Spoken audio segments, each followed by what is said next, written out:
We often have to remind ourselves that we need the polar opposite to what we're typically attracted to really embrace healing. And that's why I ended up really embracing the tantric practices, embracing the hatha practices that calmed my nervous system and allowed me to heal. So if there's anybody out there who's on the fence about it, and just remember, are you confronted by listening to that voice in your head? Are you scared to stop? Because in those silent moments, you have to face yourself.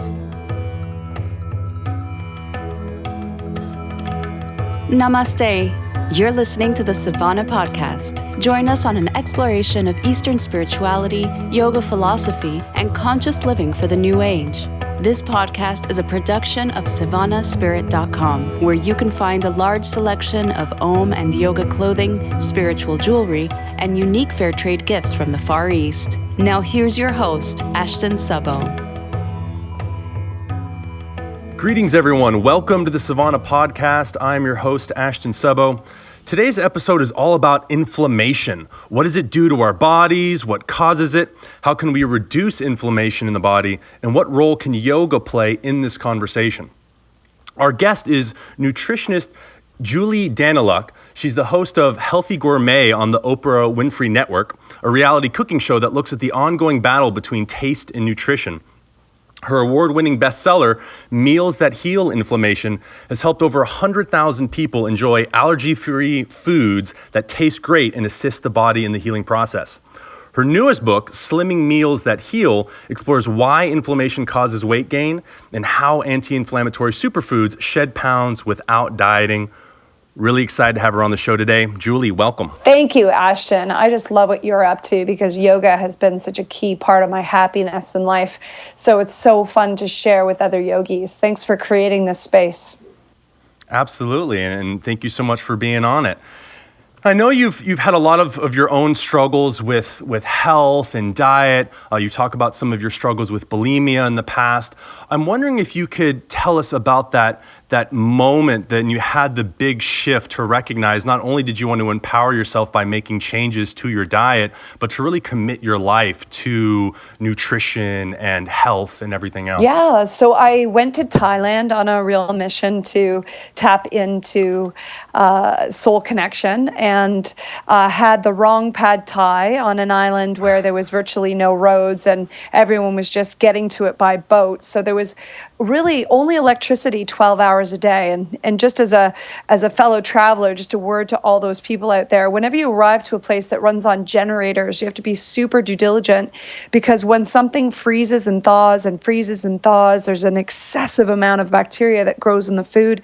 And so there was just a bit of chicken in the pad thai I was having, and unfortunately it was riddled with bacteria, and ended up having near-death food poisoning where I had paralysis. I couldn't feel my arms and legs. I had no control over my bodily functions, and I nearly died of a fever. I had a fever way over 104 where I was carried to a nurse's station because I couldn't use my legs. And when I was laying there nearly dead, being pumped full of antibiotics to save my life, I really got clear how precious life was and that I would do anything to preserve that. And then fast forward trying to heal from post-infectious colitis where my bowels just wouldn't work anymore. The antibiotics just ravaged my gut lining. And unfortunately, I was just such a wreck because when you have such a disturbance in your microflora, your anxiety and panic goes through the roof and sadness sets in. And so I was with my partner, and Alan just kind of held me and looked deep into my eyes and said, Julie, what the hell are you going to do to heal? Because I was in such rough shape. And that was my bottom. And I just knew I had to do everything and anything to heal. So I wrote this list of all the foods that I knew were going to soothe and reduce the inflammation of my gut, and then wrote a list of things I knew were harmful, even though I was really addicted to them. Like I was quite a food addict. And I grew this list from 16 pages to 200 pages as sort of a self-publishing deal, and then went to Random House with it, and thank goodness backed it up with like 1,000 scientific studies. And that's why Meals That Heal Inflammation became such a big bestseller, is kind of proving with science that anti-inflammatory foods can switch off the fire. And God, thank goodness I had that point of really the phoenix rising, because I appreciate now that when I see someone in pain, there's just instant compassion for them. And I know it's a spiritual practice to go through that ring of fire. Now, obviously, so much of the work that you do centers around inflammation. What does inflammation do to the body that makes it so concerning? Yeah, so inflammation's in the background of every major disease state: arthritis, bursitis, colitis, diverticulitis. I consider it like you could build a rap song from every itis, because now basically they just take a Latin term for a body part and slap itis on the back end of it. So everybody is facing inflammation at some point because it's the body's emergency healing response. It makes total sense that if you come across something that's an incoming invader, your body tries to fight it off with this exaggerated, the symptoms of redness and heat and swelling and pain.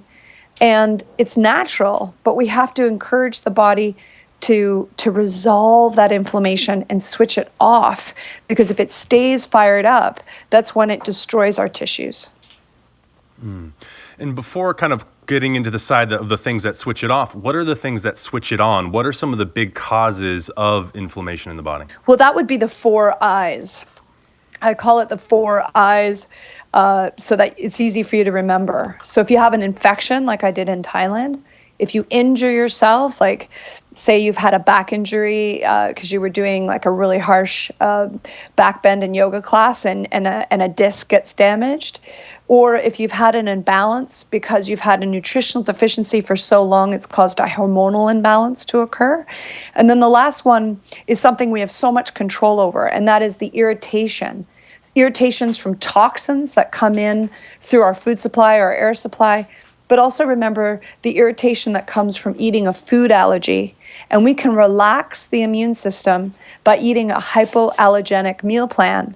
For even 3 months, we can relax the immune system so that we can help to resolve food intolerances and food sensitivities, and may even calm down the immune system so that minor allergies are resolved, which is the most exciting part of my work, is that I see miraculous healing where the gut is so much stronger, it can help really resolve those long-time food issues.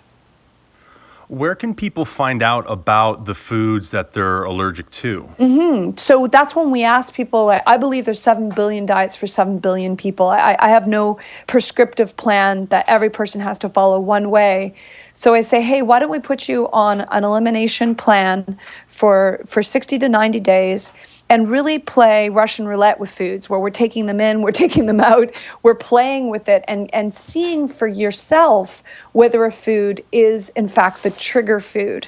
Because, for instance, we're all obviously genetically unique, and depends, for instance, if you come from African or Asian heritage, you might have a real difficulty digesting dairy because it wasn't in your genetic lineage to break down lactose. So you might have lost that.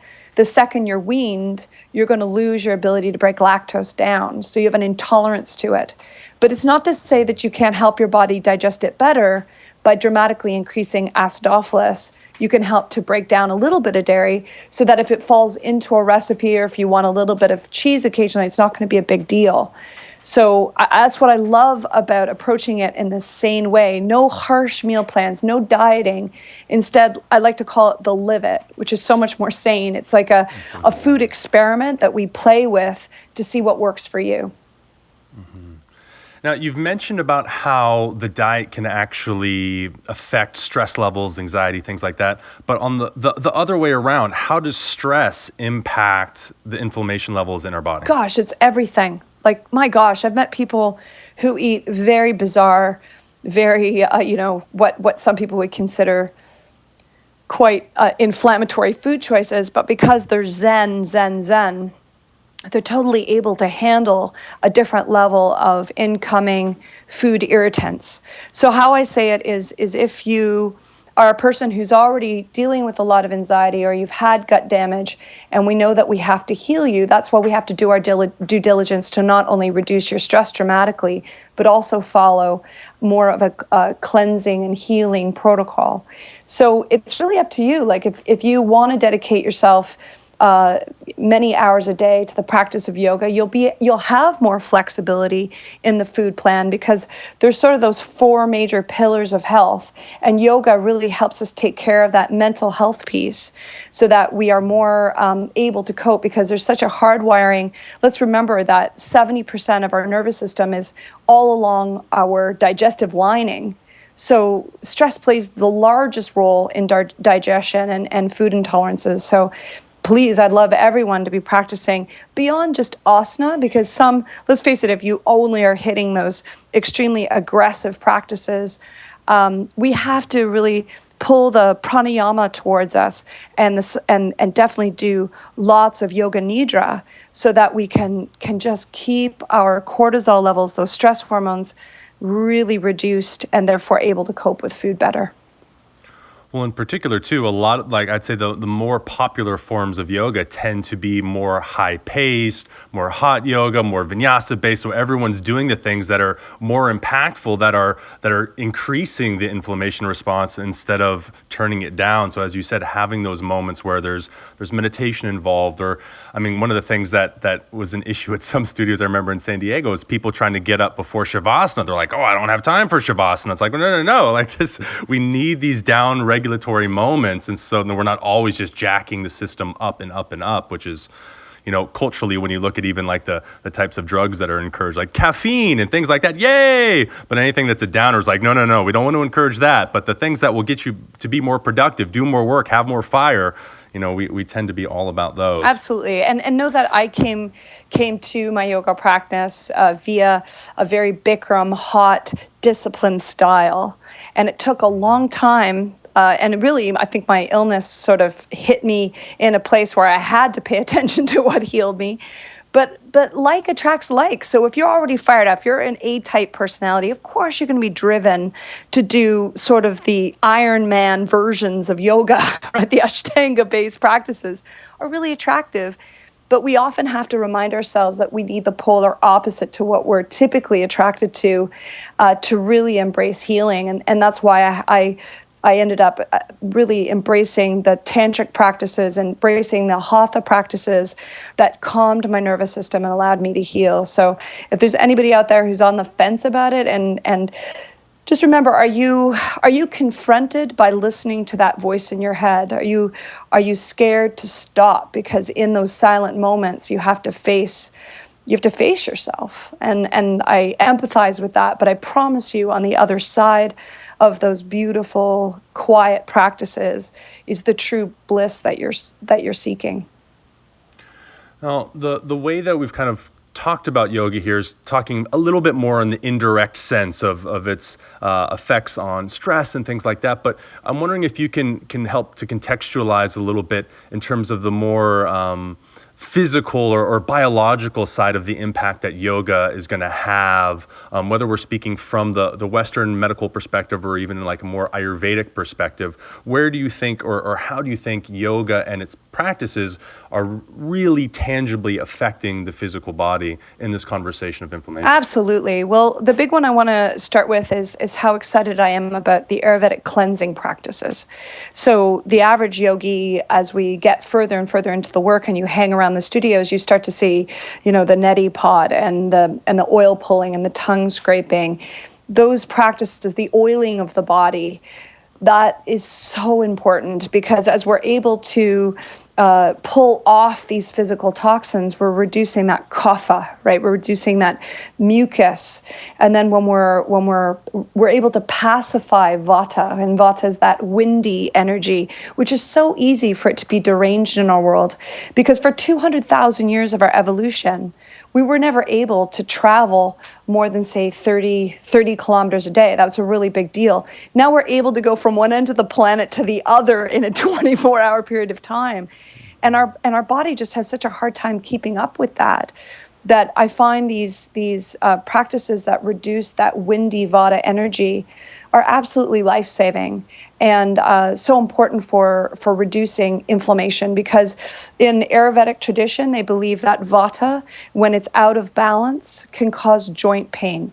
And I've seen miraculous healing when we oil the joints, when we reduce the vata through things like sesame oil. It's so cool when I see East meets West. When, from an Ayurvedic perspective, it reduces vata, but then when I switch to the Western perspective and I see that sesame oil is high in sesamin, and when we research that, we can scientifically validate that it's powerfully anti-inflammatory, or that coconut oil, rich in that medium chain triglycerides, is so effective for helping not only energy, but providing ketone bodies to help heal brain inflammation. So I just love that so many things that have been outlined for thousands of years in the Ayurvedic texts are being completely backed up by science.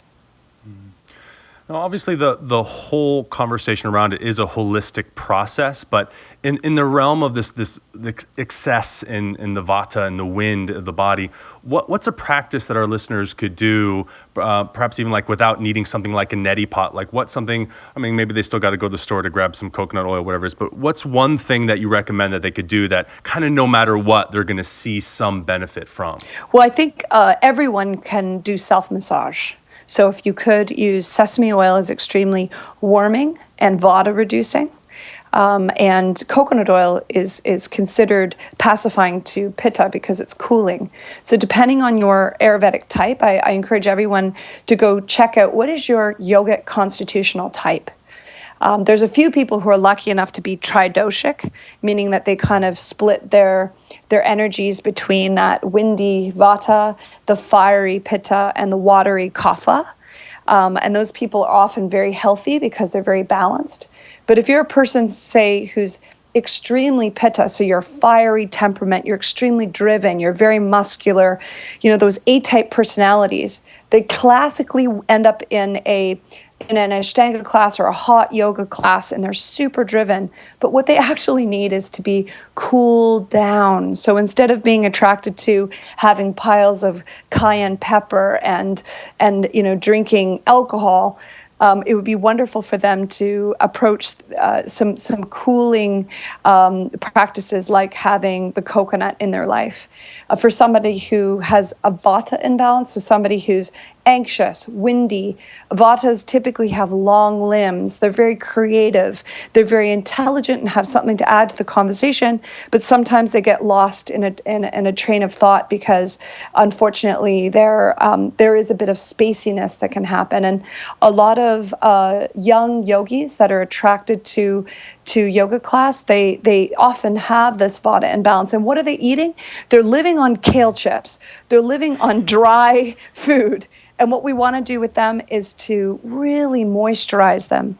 So having a lot of stews that have high fat content. So khichdi, which is a traditional Chinese Ayurvedic Indian stew, I highly recommend.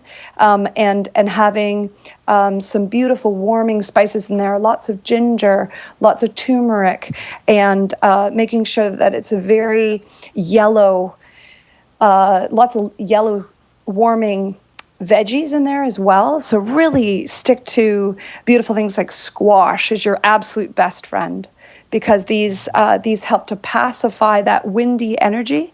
And when we look from a Western perspective, that's what's so cool, is when East meets West again, we see how the orange veggies are very high in beta carotene, which help to heal the digestive lining and the lung lining and the skin lining, because they help to actually flip our skin cells and our epithelial lining over faster. So here we've got a Western belief that, yes, it's extremely good, and then from the Eastern perspective, that it's very pacifying to vata and very warming to the system. So just a word of advice to anybody who's got that windy energy out there: we can help you calm down and feel less anxiety. I love how the conversation needs to be around the specifics of the person, because we all are so different. I think that's one of the big ways that the whole kind of diet craze fails, because of the fact that, there is no one diet for all people. Everybody needs to kind of work in it with themselves. That being said, though, are there things that you kind of universally suggest that people avoid or do not eat? Absolutely. So the foods that need to be taken out of our food chain forever are artificial foods that are in fact not food at all. So, Alestra is a really good example. Can you believe that they tried to create a fake fat that would not be absorbed by the intestine? And what is the downfall of that? It caused anal leakage. Like, how scary is that, right? It's like, can we stop trying to mess with nature? Let's break down NutraSweet, otherwise known as sucralose. That is a chlorine molecule attached to a sugar molecule. And that kills off your friendly flora, which we now more really know. Microbiome is all the buzz. We must heal the gut lining. So when you're killing off good bacteria, you're doing terrible detriment to yourself. And one of the leading causes of anxiety post-antibiotics is the death of the good bacteria. So that's something I wanted to touch on too. If you could just expand upon a little bit, is the role that antibiotics play in destroying our gut flora. Absolutely. So it takes over a year to replenish your microbiome, your good bacteria, the gut ecology post antibiotics. But some people are having to take antibiotics 2-3 times a year. Some people are having to stay on them for chronic conditions. Like, I feel terrible when I hear someone has a chronic inflammatory condition and they just live on antibiotics. And that is just so sad, because when we kill off the good bacteria, we set up the environment for negative yeast and parasites, viruses, and negative bacteria to take up camp in our gut lining. And that's where we end up with holes in the gut lining itself. So we have a condition called leaky gut, which I get into a great deal in my book, Meals That Heal Inflammation and Slimming Meals That Heal. You'll see the gap, the junctures in the gut lining open, and then food particles can float between what's supposed to be these tight junctures. And when food particles get into the blood, massive allergic reactions happen, which send immune complexes. These immune complexes lodge in the joints and become joint pain, or they lodge in the muscles and become fibromyalgia. So people who have chronic pain, we see them getting out of pain within 3 months. I have miraculous stories of people who are on 8 painkillers a day, barely able to walk without holding onto a wall. And then within 3 months of working with me, they're off all their painkillers. They've lost 77 pounds and they're walking 20,000 steps a day. Like this really is possible for people once we heal that gut lining.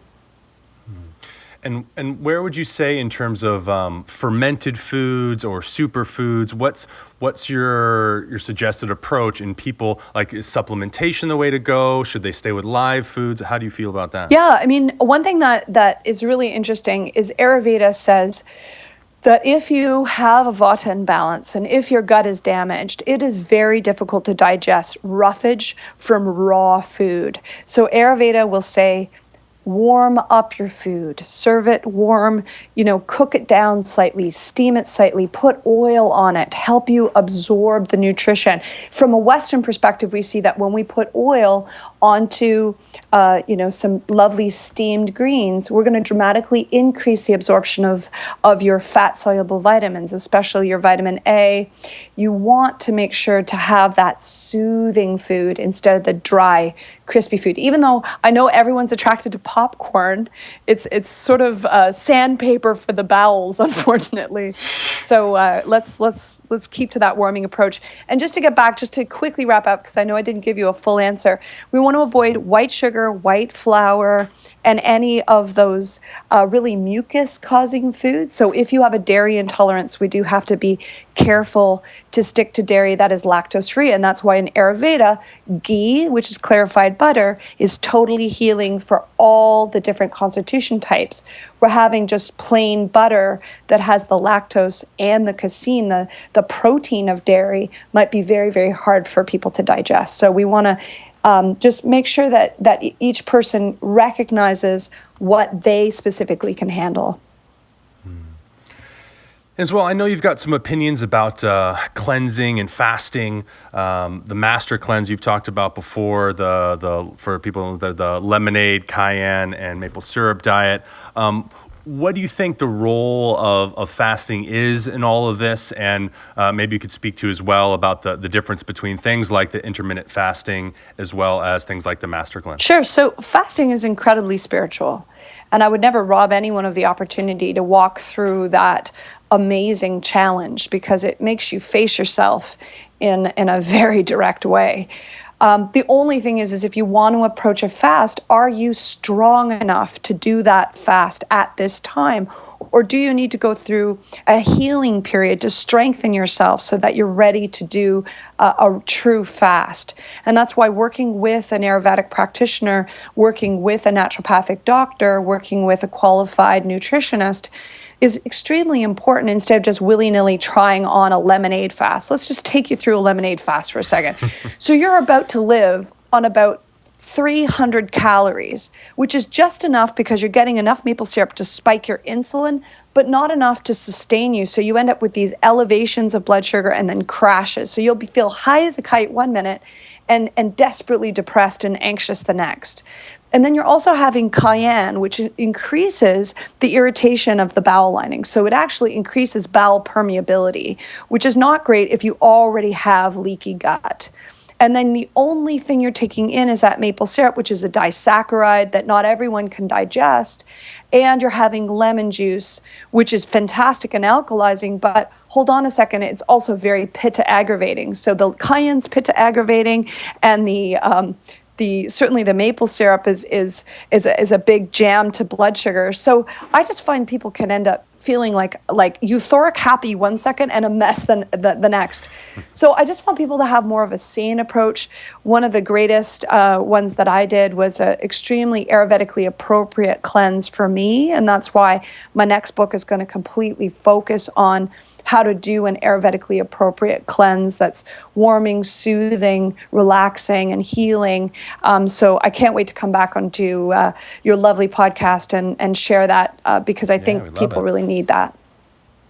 Awesome. Yeah. We'll definitely get you back once that's rolling. That sounds great. Okay, cool. On intermittent fasting, because I totally realized I didn't answer your question on intermittent fasting. I love intermittent fasting. Again, you do have to be strong enough to go without food for those 14 hours. So just for people who've never heard of intermittent fasting, it's extremely good for the brain. It's extremely good for your metabolism because you go without food for 14 to 16 hours a day. So you have a very short window in which to nourish yourself. So from, say, 10 o'clock in the morning till 5 o'clock in the evening, you're getting all of your calories and you're not having anything in the evening at all. So you're having quite an extended rest from food. And that's why it's called intermittent fasting, because you're just fasting for short periods of time. And that really allows every cell of your body to get primed for insulin reception. So you're able to have the insulin receive so much better so that you can get the sugars shuttled into your cells faster. So really helping people balance their weight, really helping people have greater brain power, because we're now realizing that dementia is really type 3 diabetes. And so if we can make sure to protect the brain from having too much sugar, we really do have the ability to be smart our whole lifespan. Well, and if you look at, too, humans historically through time, we're at a really unique time, not only, as you mentioned earlier, for travel, but for diet. We have food readily available to us all the time, which is actually something quite unique, where before it's like, we might have a few little grazing type things, but we didn't have the grocery store. We didn't have refrigeration. So fasting was a regular part of how our bodies evolved. And we've kind of taken that out of the equation, this amazing capacity to heal ourselves by constantly shoving food down our mouths because we think, we have to be eating 3 times a day. I talk to people, I like you, I suffered from a lot of digestional issues in my 20s. My brother has Crohn's, my mom has diverticulitis, played with every type of fasting and cleanse and this and that. And when I talk to people about cleansing, I mean, the fact that you say, or fasting, excuse me, like, oh, okay, well, you're not going to eat for a day. They're like, oh, no, I can't even go 3 hours without eating. It's such an interesting mental and physiological journey to get past that, recognize like, wow, you can actually go quite some time without eating. I mean, as you mentioned, obviously you want to make sure that you're setting things up appropriately and you've got the foundation for it, but it's something that not only we're capable of doing, but we've actually been designed to do. Like it's part of our human makeup. Don't you think it's a miracle that we're not all 600 pounds? Because for 200,000 years, we had caloric restriction. And then only in the last 50 years did we have an endless capacity of food. Like we walk into a supermarket and it's just so surprising that we're not like running through the aisles, just throwing food into our faces, because we really did have that feast or famine mentality forever. So I think we have to forgive ourselves that we are now in a society where our entire social structure is set over our next meal, and just set ourselves up powerfully to learn the art of intermittent fasting, which is a delicate balance that we have to train ourselves for. So that's why I work with people to say, hey, okay, we're just going to move your dinner time incrementally closer to the daytime hours and slowly cut off those late night meals. Because one thing I had to do was face being a nocturnal food addict. Like I would start at 7 p.m. and like just snack until I went to bed. And really that's what causes a lot of the derangement. And especially because if you're a Vada man, you're like, noshing on Rice Krispie squares and piles of popcorn and stuff because you love that Vada derangement. You love that airy, crispy things that most yogis are super attracted to. So we got to oil up, got to soothe, and have lots of those warming, gushy stews and bring ourselves back into balance. Awesome. And any last bit of advice for people that or other things that they can do food-wise or lifestyle-wise to help get inflammation a little more under control? And which, I mean, we haven't even gotten into this side. We've talked a lot about arthritis and things like that, but inflammation's causing allergies and heart disease and asthma. It's been linked to so many different conditions. I mean, you did say it's kind of at the core of almost all these diseases in the body. What's one last thing that people could do, perhaps that we haven't spoken to yet, to really help them get this a little bit more managed and under control? Well, one really beautiful practice is are you willing to use your phone to register what you're eating? And could you find a yoga friend who you could text your meal to? Because that made me extremely accountable. So I would text what I was eating to my sister, and we started a game where we try to one-up each other on our vegetation quota. Because let's face it, if we were to eat the orange veggies for vitamin A and our green veggies for vitamin B and our red veggies for vitamin C, and we kind of really take a look at that and try to play a game where you're counting to 7 to 10 veggies a day and you're passing it back and forth, you'd be shocked at how much you push yourself, because you can't sit down to a row of Oreo cookies without having to be accountable for it. So you'd be shocked at how much of a beautiful meditative practice it is becoming conscious of your food choices. So that's the very first step. I say, hey, don't force yourself to cut out anything, because that's only going to set up resistance. Purely just notice what you're noticing, right? Like that's the first step of that consciousness, is to go, oh wow, look what I'm doing, right? Because I don't want you to feel any stress or pressure. There's no more diets. It's about what is the live it and what do you want to attain? Because I promise you, whatever you want to create, it's absolutely available to you through the gateway of your vitality. It's the number one thing that'll bring you the bliss you're after. Well, and the whole practice around yoga, they enhance one another, not only for the direct effects from the yoga, but also the mindfulness and the awareness of like, how am I actually feeling after I eat this food? Which oftentimes people are just shoving things in, they're busy with their day, they're watching TV, and they're not even paying attention. Like, oh, I have a stomach ache right now because I ate that thing. But who has time for stomach aches? Because I got bills to pay, I got this to do. And so actually taking that time to sit back and acknowledge what it is you're feeling and the impact of these different foods, which really are medicine. Food is a medicine. And to be remembering that it doesn't always happen within an hour. Sometimes your food intolerances will rear their ugly head the next day. So when you eat a refined chocolate bar, you're going to feel high as a kite because of the endorphins and the sugar. but it's the next day that you're going to feel like you can't pick yourself up off the floor. So could we just make the adjustment where we substitute in the junk food chocolate bar for the same delicious cacao, but using the coconut oil and some beautiful honey or something to sweeten that, instead of having that artificial food? And you'd be shocked you get all that high without the crash. And that's what I want to provide people is, hey, you can have healthy and you can have delicious so that you're soul satisfied. Before we close, where can people find out more about you? Where's the best place to get your books? How can they connect to your show? I know you've got a lot of videos, you've got a course on your website. Is that the best place? JulieDaniluk.com, or are there better ways? Yeah, JulieDaniluk.com is where you can go get my free course. So I'm offering a 5-day anti-inflammatory free video-based course with a beautiful download that's the center of my book. So you're going to get the shopping list and you're going to get the anti-inflammatory food pyramid. So I really want everyone to get that free opportunity. So you just head over to my website. I just need one email address to send you all these beautiful free downloads. And then I'm going to really encourage people to check out my Instagram feed, because I actually post what I'm eating every day and put a ton of recipes right up there. So that's at Julie Daniluk on Instagram and Twitter. And then remember that my Facebook live streams, I do intensive shares once a week with lots of Q&As. So Julie Daniluk Nutrition, I love doing live streams because then you can ask any question that you have once a week on Wednesdays. That's 8 o'clock Eastern Standard Time. I would love to further the conversation. Wonderful. Well, I'm sure with all the great stuff that we shared today, our listeners are going to check you out and learn more. And I can't wait to have you back on the show again when your next book is coming out and we continue the conversation. Thank you. You're amazing and such a great interviewer. So thanks for pulling it out of me. Well, thank you so much. I appreciate it. And to all our listeners out there, thank you so much for listening. I am certain that you've learned a whole lot. I hope you'll put into practice some of the things we've discussed about today to help bring your inflammation under control and a little bit more manageable in your lives. Thank you so much for listening today. We all hope you have a very present and healthy moment. Namaste.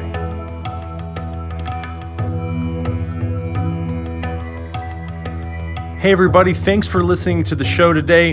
Please go over to iTunes, write a review, let us know what you think. It helps us in creating new content for all of you. It also helps new listeners get a sense of what to expect from the show. We really appreciate your feedback.